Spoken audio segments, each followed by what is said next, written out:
ये बात सही है कि जो अशफाक कुरैशी साहब ने भी बात बताए है, मौलाना साहब ने भी जो बताए है, मोइस फारूकी साहब ने, कि जब कहीं पर कोई पॉजिटिव केस निकल रहा है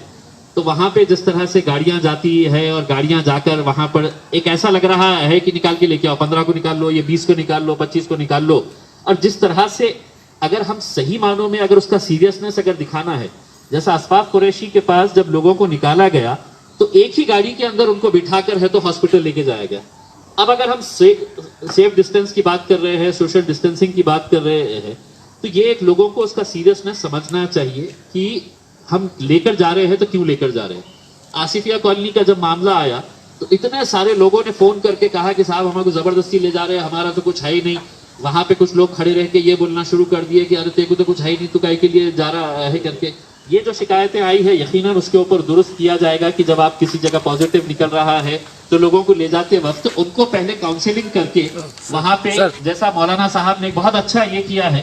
कि ये अपने लेवल के ऊपर लोगों के अंदर बेदारी करेंगे। अगर कहीं पर पॉजिटिव निकल रहा है वहां पर अगर 4-5 जिम्मेदार लोग अगर जाएंगे, जिसके अंदर मैं चाहूंगा कि डॉक्टर साहब शोएब साहब है, डॉक्टर सरताज पठान है, ऐसे लोग भी जाए कि मेडिकली भी उन लोगों को ये समझाए कि आप लोगों का जाना कितना जरूरी है वहां पर। मैं मौलाना मोइस फारूकी साहब की बात से पूरी तरह से इत्तेफाक रखता हूँ जब उन्होंने ये बताया है कि जो फैसिलिटीज यहाँ पर होना चाहिए, खिलारख के अंदर जो क्वारंटाइन सेंटर बनाया गया है, लोगों को एक सही बात है कि लोगों को ऐसी दहशत हो गई कि यार भागो यहाँ से, ये पॉजिटिव हो गया है, कहीं तो भी निकल जाओ। क्योंकि अगर वो अपन पकड़े गए तो अपने को वहां पे खिलारख में ले जाना पड़ेगा और वहां पे पता चल रहा है कि यार वहां पे खाना नहीं मिल रहा है बराबर से, वहां पे टॉयलेट के इंतजाम बराबर से नहीं है। पांजड़े साहब एक आध मर्तबा हो सकता है, ये मतलब ऐसा नहीं है, लेकिन हमारा और हम तो आपको ये कह रहे हैं कि अगर वहां पे 200 लोग हैं, वहां पे अगर आपके पास, आप गवर्नमेंट की तरफ से ही कर रहे हैं, या तो किसी एनजीओ के ऊपर वो जिम्मेदारी दे दीजिएगा, या अगर नहीं देते हैं तो आप हमें बता दीजिएगा कि साहब ये सेंटर के ऊपर 200 लोगों को खिलाने की जिम्मेदारी आप लोग उठा ले। हम में से बहुत सारे ऐसे एनजीओ हैं जो ये जिम्मेदारी अपने लेवल के ऊपर उठा देंगे। एक जो डॉक्टर साहब ने एक बात कही है, कमिश्नर साहब मैं आपको बताऊं, ये मुद्दा हमने पहले भी निकाला है। मैंने खुद ने जब एफसीआई से हमने डीएसओ साहब से बात की है, हमारे तरफ से भी बहुत सारे एनजीओ राशन किट ये वो बांट रहे हैं। मैंने खुद ने जब राशन लिया एफसीआई के जरिए, फूड कॉर्पोरेशन, तो मार्केट का जितना रेट था, इन दी एंड जब मेरे पास आया तो पता चला वो एपीएमसी मार्केट का टैक्स भी उसके ऊपर लगा हुआ है, और जो मार्केट से हम जो पहले उठा रहे थे उससे ज्यादा रेट के अंदर हमारे को वहां से ये लेना पड़ा। तो अगर एनजीओस के लिए अगर कुछ सब्सिडाइज रेट के अंदर अगर मिलता है तो बहुत हद तक आपका जो सरदर्द है वो बहुत हद तक खत्म हो जाएगा कि ये लोग जिस तरह से काम कर रहे हैं, हम कर रहे हैं, तो वो वहां तक लोगों तक अनाज पहुंचने का काम पूरी तरह से हो जाएगा। मैं समझता हूं, मैं पुलिस कमिश्नर साहब से ये अदबन गुजारिश करना चाहूंगा कि मैं समझता हूं कि बहुत सारे पासेस इश्यू किए जा चुके हैं, वो पासेस के अंदर भी अब थोड़ा सा कंट्रोल करने की जरूरत है कि जो जिम्मेदार है वो जिम्मेदारों को ही पास दिया जाए अपने अपने महल्ले के हिसाब से। अब जिस तय किया गया है कि 2-2, 3-3, 4-4 लोग, अगर समझ लीजिएगा नूर कॉलोनी के अंदर जब डिविजनल कमिश्नर साहब का फोन जब आया दोपहर में, तो मुझे खुद ये था कि मतलब जब डिविजनल कमिश्नर साहब वहां पर जा रहे हैं तो अगर उनको ये मालूम है कि यहाँ पर ये 3-4 लोग हैं जो वॉलंटियर्स हैं जिनके पास पासेज इशू है, वो वहां पर आए और वहां पर आकर है तो साथ में रह के लोगों को समझाने का अगर काम करे तो वो हिसाब से बहुत ज्यादा अच्छा रहेगा। दूसरा एक ये है कि आप जिस तरह के जो काम कर रहे हैं, मैं प्रशासन से अदबन अपील करना चाहूंगा कि देखिए रमजान का महीना है, अगर इसको दीनी एतबार से अगर ये मौलानाओं का जितना भी हमारे मुफ्ती मौलानाओं का इस्तेमाल अगर किया जाए, जैसा नूर कॉलोनी के अंदर अब जैसा अगर सिर्फ वाजिद साहब को अगर भेज दिए, बहुत अच्छे स्पीकर है जो इस्लाम के हिसाब से भी बात करते हैं और दुनिया के हिसाब से भी बात करते हैं, वहां पर अगर उनको एक माइक के साथ अगर भेज के वहां पे लोगों को देखिए ऐसे वक्त के ऊपर काउंसलिंग करना बहुत जरूरी है। लोगों को ये समझ में आना चाहिए कि मैं जो कर रहा हूं ये इसलिए नहीं कर रहा हूं कि पुलिस वाला आया है तो मैं नहीं निकलूंगा, मैं बाहर, मेरे को कोई नहीं रोक सकता है। दीनी एतबार से भी जैसा प्रॉफेट मोहम्मद के जमाने में भी क्या होता था ऐसे पीरियड के अंदर, और आज दुनियावी एतबार से अगर हमारे को ये मर्ज को रोकना है तो हमारी सबकी जिम्मेदारी है। तो ये अगर एक सिस्टम लगा दिया जाए जो बिल्कुल टोटली 100% कंसंट्रेटेड मुस्लिम एरियाज है, जैसा नूर कॉलोनी के अंदर अगर जाके वहां पर अनवर इशाती साहब ये ऐसे 2-4 लोग अगर जाकर वहां पर सिर्फ थोड़ा सा अगर लोगों को दीनी एतबार से कितना रहेगा, एक आधे घंटे का, 1 घंटे का वहां पर अगर बयानबाजी लोग अपने घरों के अंदर कम से कम बैठ के सुनेंगे कि इसका सीरियसनेस कितना है करके। तो मैं बस यही गुजारिश करूंगा कि इसको जितना भी अच्छे तरीके से समझाया गया है उसको हम इम्प्लीमेंट करें, और ये हमारे लोगों को ये बताने की ज़रूरत है कि ये जो फैसले लिए जा रहे हैं ये फैसले आपके हक में लिए जा रहे हैं। ऐसा ना हो जाए कि भाई ये जो 25 लोग बैठे हुए हैं मेरा कैसा होगा, मैं तो ये यहाँ पे धंधा करने के लिए आया था। ये दिक्कतें आएंगी, 1-2 दिन है तो लोगों की नाराजगी रहेगी, वो नाराजगी भी हमको झेल कर लेना है, लेकिन लोगों को समझाने की भी जिम्मेदारी हमारी है। और हम समझते हैं कि इंशाल्लाह कल के बाद से एक अलग तरह का माहौल यहाँ पर देखने को मिलेगा। सबसे टाइम जो सुबह 4 घंटे है तो 9 से 11 और 4 से 6 हो सकता क्या? टाइमिंग जो है नहीं, देखिए कैसा है कि जो टाइमिंग के बारे में बात हुई थी उसके अंदर पहले तो कम से कम ये था कि 1 बजे तक का था, लेकिन सिद्दीक साहब अब हालात ऐसे हो गए हैं कि बहुत ज्यादा अगर हमने अभी रियायत दे डाले तो आप ये समझ लीजिएगा कि आगे कब तक हमारा ये लॉकडाउन चलेगा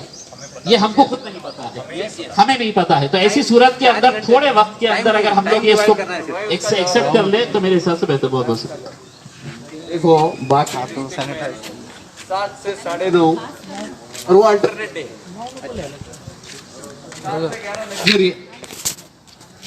से जो बातें बताई है उसके असरात ज़रूर मुरतब होंगे, लेकिन 2-3 जो चीज़ें जो समझ में आई है अपने को जिसके ऊपर चर्चा नहीं हुई वो होना चाहिए। एक तो हमको ऐसा देखने में आया है, नंबर 1 कि हर महल्लों में, मुस्लिम महल्लों में मुस्लिम के ही लोगों को कुछ डिपार्टमेंट के लोगों ने मुखबिर बनाया है।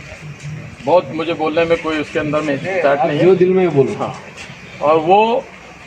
अपनी राइवल्टी में, दोस्तों के नफ़े नुकसान में, हसद में एक दूसरों के घरों के पते बता रहे कि भाई वो खास रहा था, वो बैठ रहा था, नंबर 1। और दूसरा, हॉस्पिटलों के अंदर महानगर पालिका की तरफ से जो लोग बीमार है, कोई किडनी का बीमार है, कोई जो है तो हार्ट का बीमार है, कोई सर्दी ज़ुकाम का बीमार है, जैसे मिसाल के तौर से आसिफिया कॉलोनी में जो लेडीज़ 2 दिन पहले ही घाटी में से अपने घर में आई थी, उसका स्वैब लिया गया था। स्वैब लिया गया था, वो गायनोकोलॉजिक जो है डिसीज से बीमार थी। जब उसका स्वैब लिया गया था उसका रिपोर्ट 2 दिन में आए बगैर उस लेडीज़ को घर पे क्यों भेजा गया, नंबर 1। और भेजे जाते ही दूसरे दिन पूरे तापे के साथ वहाँ पे हमला बोल दिया गया और ऐसी बर्बरियत का सबूत दिया गया जैसे फांसी पारती लोगों को पकड़ के, जराइम गुनहगारों को लेके पकड़ के लाके पूरे महल्ले की, पूरी गली के अंदर में कुछ गैर मुस्लिम के घर छोड़ देते हैं और वहाँ वो नीम के झाड़ के पास तो तुम्हारे पुलिस वाले खड़े, वहाँ तक के सारे के दरवाज़ों का लात मार के ऐसा खींच खाच के जो रोआ राट चिल्ला चाट जो हुआ है, ये तरीक़े कार का क्या मकसद है? इसको लाकर और गाड़ियों में सोशल डिस्टेंसिंग में दबादब भर दिए गए, 43 लोगों को उठा लिया गया। आपने उसका खुलासा कर दिया, उसका हमको ने खुशी है और बहुत अप्रिशिएट करता हूँ मैं आपकी बात को कि आपने बहुत ही यानी संज्ञान में लिया और आपने उसको समझा भी। तो ये एक हो गया। इसके ज़रिए से वहाँ जो माहौल ख़राब हुआ, जो दहशत का जो माहौल हुआ है, मैं रात को 2:30 बजे जाकर देखा, वो बच्चों को समझा के आया कि भाई ये मामले को कल हम उठाएंगे और हमने सीपी साहब को उसके बारे में सारी डिटेल दूसरे दिन जाके सब बताई और कौन से आपके मेरी भी आप उस बारे में बात हुई। तो एक हिस्सा ये है, दूसरा हिस्सा ये है, तीसरा हिस्सा ये है कि जमात के जो लोग लोकल में काम कर रहे थे, एक जमात के लोग जो दिल्ली से आए थे, हमारे डिपार्टमेंट के पास उनकी रिपोर्ट थी समझो 50 के अंदर, हमने वो बोलने के बाद 65 लोगों को भेजा है, यानी डिपार्टमेंट के आंकड़े के अलावा लोगों को भेजा है। जमात के काम में एकदम ऑर्गेनाइज मामला है। लेकिन जो जमातें यहाँ पर लोकल में काम कर रही है उसका दिल्ली का कोई संबंध नहीं, दिल्ली से कोई उसका लेना देना नहीं है। वो स्वैप करने के पास आपको आई है, 4-4, 5-5 दिन उनको आप खड़ा कर देते हो, स्वैप नहीं करते, स्वैप में निगेटिव आ गई है। निगेटिव आने के बाद आप उन जमातों को बोल रहे हैं कि भाई अभी आपको हम 14 दिन छोड़, अभी हम यहाँ रखते हैं। और एक कंप्लेंट ऐसी आई है, जो रिटायर्ड पुलिस कमिश्नर इंस्पेक्टर है हमारे ये महानगर पालिका की किसी मैडम ने उन्होंने साफ सफाई के बारे में कहा कि एक ही बाथरूम में सब लोग जा रहे हैं, थोड़ा इसका इंतज़ाम करो, थोड़ी साफ़ सफाई करो। बोले आपको यहाँ समझ में नहीं आता है तो आपने पाकिस्तान में जाके इलाज करना चाहिए, समझे ना। तो इस तरह का व्यवहार जो है महानगर पालिका वालों ने भी नहीं करना चाहिए और इस तरह का गुंडेगर्दी के तरीके से लोगों को नहीं लाना चाहिए। इसमें मेरे दो सुझाव हैं। अपन समझो अभी मानते हैं कि एक कारपोरेशन के किसी कारपोरेटर या उसके राइवल का कोई दूसरा खड़े रहने वाला या माजी कारपोरेटर है, एक दो तीन जिम्मेदार जो वहाँ के होते हैं उनको अगर हम जिम्मेदार बना के उनकी टीम अगर वहाँ बनाते हैं और महानगर पालिका वालों के पास रिपोर्ट है तो रिपोर्ट, ये तो कोई फरिश्ते नहीं है, इनको मालूम है कि घर में निगेटिव है, इनको किसी के ज़रिए से मालूम पड़ता है या उसका नाम मालूम पड़ता है, तो पर्टिकुलर जाके उनको बोलो, वो लोग पूरी मदद करेंगे, उनको लाकर मिलाएंगे, उनका स्वेप कराने के लेके जाएंगे। इन्होंने गाड़ी लेके नहीं आए तो वहाँ हॉस्पिटल में भी लाकर वो पहुँचा सकते हैं। तो ये जो हमारा सोशल जो आपस का जो डिस्टेंस है, बात का एक कम्युनिकेशन गैप जो है, ये हमको नुकसान की तरफ ले जा सकता बहुत बड़े पैमाने पर। तो ये बातें भी याद रखना। ऐसा हमको लग रहा कि खुसूसी मुस्लिम पट्टी के अंदर में इस तरीके की भूमिका करने का क्या